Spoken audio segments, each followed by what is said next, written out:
চারপাশে বর্ণিল সাজসজ্জা, লাল সবুজের আভায় সেজে উঠেছে সাভারের জাতীয় স্মৃতিসৌধ, প্রস্তুত বিজয় দিবস উদযাপনে। এরই মধ্যে সৌধ চত্বরে ধোয়া মোছার কাজ শেষ, নেওয়া হয়েছে নানা সৌন্দর্য বর্ধনের উদ্যোগ। রোপণ করা হয়েছে রঙিন ফুলের চারা, ছাঁটাই করা হয়েছে পুরনো গাছের ডালপালা, সিঁড়ি ও গুরুত্বপূর্ণ স্থানে দেওয়া হয়েছে নতুন রঙের প্রলেপ। সব মিলিয়ে নতুন আঙ্গিকে সাজানো হয়েছে স্মৃতিসৌধ।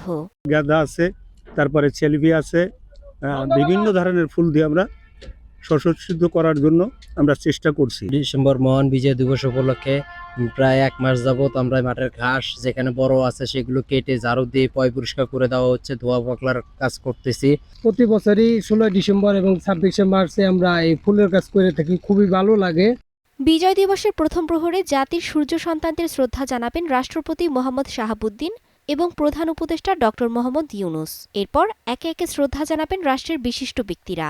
পরে জনগণের জন্য খুলে দেওয়া হবে স্মৃতিসৌধ।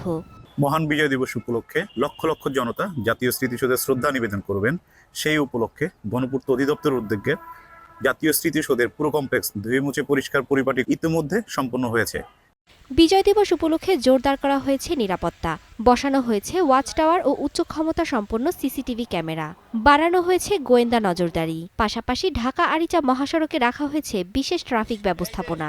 আজকে থেকেই আমাদের এখানে সাদা পোশাক এবং ইউনিফর্মে ফোর্স মোতায়েন করা হয়েছে এবং এই ফোর্স সার্বিক নিরাপত্তা রক্ষায়, জনগণের জানমাল নিরাপত্তা রক্ষার জন্য সার্বিকভাবে তারা নিয়োজিত থাকবে।